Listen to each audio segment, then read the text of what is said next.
Hello everyone and welcome back to my YouTube channel with another useful and informative video.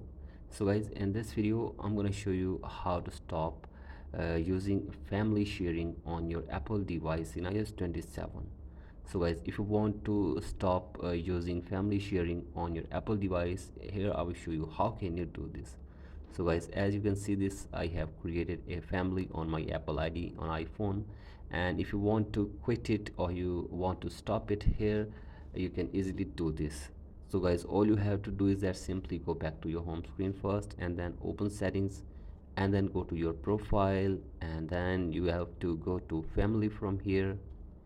And once you're here, you have to simply tap on organizer, and then here you can see stop using family sharing button. So guys, simply tap on this and this will stop using family sharing on your Apple device. So guys, you can see this, you have to simply tap on stop using family sharing again, and then it will be stopped on your Apple ID. So guys, in this way you can also stop using family sharing on any Apple device. So guys, that's it for today's video. Hope this video helps you. Please like and subscribe to my YouTube channel as well. Thank you.